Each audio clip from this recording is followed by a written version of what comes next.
కీర్తనల గ్రంథం 56వ అధ్యాయం. దేవా, నన్ను కరుణింపుము. మనుషులు నన్ను మింగవలెనని ఉన్నారు. దినమెల్లా వారు పోరాడుచు నన్ను బాధించుచున్నారు. అనేకులు గర్వించి నాతో పోరాడుచున్నారు. దినమెల్లా నా కొరకు పొంచి ఉన్నవారు నన్ను మింగవలెనని ఉన్నారు. నాకు భయము సంభవించు దినమున నిన్ను ఆశ్రయించుచున్నాను. దేవుని బట్టి నేను ఆయన వాక్యమును కీర్తించెదను. దేవుని యందు నమ్మిక ఉంచి ఉన్నాను, నేను భయపడను. శరీరదారులు నన్నేమి చేయగలరు? దినమెల్లా వారు నా మాటలు అపార్థము చేయుదురు. నాకు హాని చేయవలెనన్న తలంపులే వారికి నిత్యము పుట్టుచున్నవి. వారు గుంపుగూడి పొంచి ఉందురు. నా ప్రాణము తీయగోరుచు వారు నా అడుగుజాడలు కనిపెట్టుదురు. తాము చేయు దోషక్రియల చేత వారు తప్పించుకొందురా? దేవా, కోపము చేత జనములను అనగగొట్టుము. నా సంచారములను నీవు లెక్కించి ఉన్నావు. నా కన్నీళ్లు నీ బుడ్డిలో నుంచబడి ఉన్నవి. అవి నీ కవిలలో కనపడును గదా. నేను మొరపెట్టు దినమున నా శత్రువులు వెనుకకు తిరుగుదురు. దేవుడు నా పక్షముననున్నాడని నాకు తెలియను. దేవుని బట్టి నేను ఆయన వాక్యమును కీర్తించెదను. యెహోవాను బట్టి ఆయన వాక్యమును కీర్తించెదను. నేను దేవుని యందు నమ్మిక ఉంచి ఉన్నాను, నేను భయపడను. నరులు నన్నేమి చేయగలరు? దేవా, నీవు మరణములో నుండి నా ప్రాణమును తప్పించి ఉన్నావు. నేను జీవపు వెలుగులో దేవుని సన్నిధిని సంచరించినట్లు జారిపడకుండా నీవు నా పాదములను తప్పించి ఉన్నావు. నేను నీకు మొక్కుకొని ఉన్నాను. నేను నీకు స్తుతియాగములను అర్పించెదను. 57వ అధ్యాయము. నన్ను కరుణింపుము దేవా, నన్ను కరుణింపుము. నేను శరణుజొచ్చి ఉన్నాను, నీ శరణుజొచ్చి ఉన్నాను. ఈ ఆపదలు తొలగిపో వరకు నీ రెక్కల నీడను శరణుజొచ్చి ఉన్నాను. మహోన్నతుడైన దేవునికి, నా కార్యము సఫలము చేయు దేవునికి నేను మొరపెట్టుచున్నాను. ఆయన ఆకాశం నుండి ఆజ్ఞ ఇచ్చి నన్ను రక్షించును. నన్ను మింగగోరు వారు దూషణలు పలుకున్నప్పుడు దేవుడు తన కృపాసత్యములను పంపును. నా ప్రాణము సింహముల మధ్యనున్నది, కోపోద్రేకుల మధ్యను నేను పండుకొనుచున్నాను. వారి దంతములు శూలములు, అవి అంబులు, వారి నాలుకలు వాడిగల కత్తి. దేవా, ఆకాశము కంటే అత్యున్నతుడుగా నిన్ను కనపరుచుకొనుము. నీ ప్రభావము సర్వభూమి మీద కనబడనిమ్ము. నా అడుగులను చిక్కించుకొనుటకై వారు వలయెడ్డిరి. నా ప్రాణము కృంగి ఉన్నది. నా ఎదుట గుంట తవ్వి దానిలో తామే పడిరి.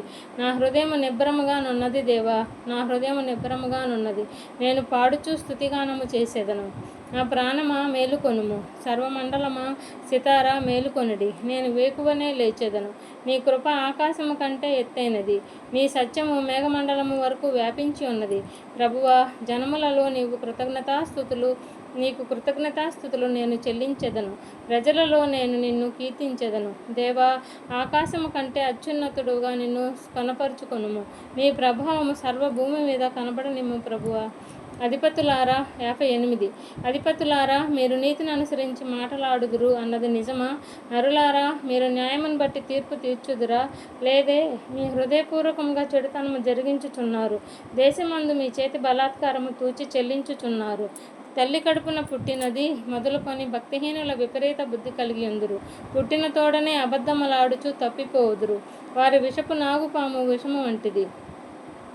మాంత్రికులు ఎంత నేర్పుగా మంత్రించినను వారి స్వరము తనకు వినబడకుండానట్లు చెవి మూసుకొనున్నట్టి చెవిటి పాము వలె ఉన్నారు. దేవా, వారి నోటి పండ్లను విరగొట్టుము. యెహోవా, కొదమ సింహముల కూరలను ఓడగొట్టుము. పారు నీళ్ల వలె వారు గతించిపోవుదురు. అతడు తన బాణములను సంధింపగా అవి తునకలైపోవును. వారు కరిగిపోయిన నత్త వలె నుందురు. సూర్యుని చూడని గర్భస్రావము వలె నుందురు. మీ కుండలకు ముళ్ళకంపల సెగ తగలక మునిపే అది పచ్చిదైనను ఉడికినదైనను ఆయన దానిని ఎగరగొట్టుచున్నాడు. ప్రతిదండన కలుగగా నీతిమంతులు చూచి సంతోషించుదురు. భక్తిహీనుల రక్తంలో వారు తమ పాదములను కడుగుకొందురు. కావున నిశ్చయముగా నీతిమంతులకు ఫలము కలుగునని, నిశ్చయముగా న్యాయము తీర్చు దేవుడు లోకంలో నున్నాడనియు మనుషులు ఒప్పుకొందురు. 59. నా దేవా, నా శత్రువుల చేతిలో నుండి నన్ను తప్పింపుము. నా మీద పడు వారికి చిక్కకుండా నన్ను ఉద్ధరించుము. పాపము చేయు వారి చేతిలో నుండి నన్ను తప్పింపుము. రక్తాపరాధుల చేతిలో నుండి నన్ను రక్షింపుము. నా ప్రాణము తీయవలెనని వారు పొంచి ఉన్నారు. యెహోవా, నా దోషమును బట్టి కాదు, నా పాపమును బట్టి ఊరకయ్యే బలవంతులు నాపై పోగుబడి ఉన్నారు. నా యందు ఏ అక్రమమును లేకున్నను వారు పరుగులెత్తి సిద్ధపడుచున్నారు. నన్ను కలుసుకొనుటకై మేల్కొనుము. సైన్యములకు అధిపతి యెహోవా అయిన దేవా, ఇజ్రాయేలు దేవా, అన్యజనులందరినీ శిక్షించుటకై మేల్కొనుము. అధిక ద్రోహులలో ఎవరిని కనికరింపకము. సాయంకాలమున వారు మరలా వచ్చెదరు. కుక్కవలే మొరుగుచూ పట్టణము చుట్టూ తిరుగుచుందురు. వినువారెవరునూ లేరనుకొని వారు తమ నోట నుండి మాటలు వెళ్ళగక్కుదురు. వారి పెదవులలో కత్తులున్నవి. యెహోవా, నీవు వారిని చూచి నవ్వెదవు. అన్యజనులందరినీ నీవు అపహసించుదువు. నా బలమా, నీ కొరకు నేను కనిపెట్టుకొనుచున్నాను. నా ఉన్నతమైన దుర్గము దేవుడే. నా దేవుడు తన కృపలో నన్ను కలుసుకొనెను. నా కొరకు పొంచి ఉన్న వారికి సంభవించినదైనను దేవుడు నాకు చూపించెను.